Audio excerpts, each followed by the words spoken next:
much to learn with the Cheeky Pandas and the Jesus Storybook Bible. The Jesus Storybook Bible. Hello, Pandas. What a lovely sunny day. I see you're playing Frisbee. Over here, Milo. Throw it to me, Milo. Oops. I might have thrown that a little too hard. What are we going to do now? I could climb up. Help me up, Milo. Wow, there's a lot of stuff up here. Throw it down, Rory. Okay, here we go. Wow, my kite. My football. My flamingo. My Brussels sprouts. A guitar. A jet ski. The song machine. I wondered where that was. A limousine. Now I've seen it all. Well done, Pandas.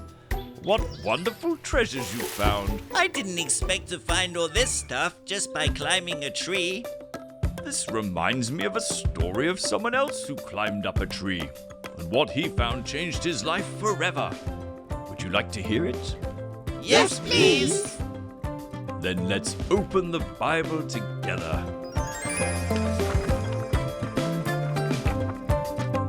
Hi, my name's Joel, and I'm going to read you a story called The Man Who Didn't Have Any Friends. None. There was once a man who didn't have any friends. None. Do you have any friends? Well, of course you do. But not Zacchaeus. Poor Zacchaeus didn't have any. You're probably wondering why. Was it because he was so short? That's not a reason not to like someone. Was it because he had a name that was hard to say? Well, neither is that. Even though he was short, and he did have a funny name, that wasn't it.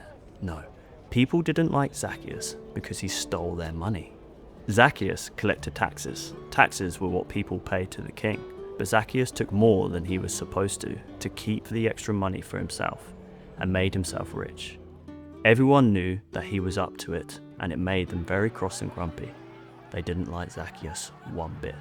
So they made sure he knew about it by doing things to avoid him, and walking on the opposite side of the street, and pretending not to see him, and whispering things like, "There's that nobody who thinks he's a somebody," loud enough so he could hear.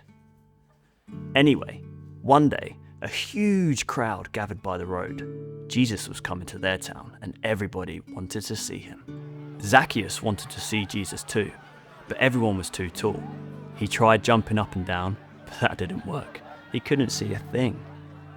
Luckily, Zacchaeus had a good idea. "I'll climb that sycamore tree," he said. So he did.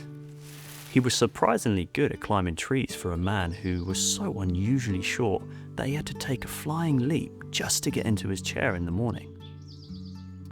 From the tree, Zacchaeus had the perfect view all the way down the road. Another minute and suddenly Jesus was at the tree. He stopped and looked up at Zacchaeus. Zacchaeus saw Jesus, and Jesus saw Zacchaeus. "Zacchaeus," Jesus said, "I'd like to come over to your house." Zacchaeus almost fell out of the tree. "Come over to my house." No one ever wanted to come anywhere near his house, let alone inside it. The people saw this, and needless to say, it made them even crosser and grumpier than usual. They mumbled and murmured and muttered, "Why is Jesus being kind to that big sinner? Doesn't Jesus know about him?" Zacchaeus scrambled down and took Jesus to his house. He was in a big hurry because he didn't want Jesus to change his mind. Perhaps Jesus hadn't heard about him. Perhaps Jesus didn't know about how he had been stealing, and how no one liked him, and how he didn't have any friends. But Jesus knew. He knew all about Zacchaeus and the stealing and everything, and he still loved him. Zacchaeus was ashamed. "Lord," he said, turning pale, "what I've done is wrong, but now I want to do the right thing. I will give the money back to everyone 4 times what I stole." And that's just what he did. Jesus smiled. "My friend," he said, "today God has rescued you." Jesus loved Zacchaeus when nobody else did. He was Zacchaeus' friend, even when no one else was, because Jesus was showing people what God's love was like. His wonderful, never stopping, never giving up, unbreaking, always and forever love. Open the Bible, let wonder fill our hearts. On every page a voice is calling, let wonder light the path. We're a part of God's great story of grace amazing, a world He's changing, a King who's saving and holds us in forever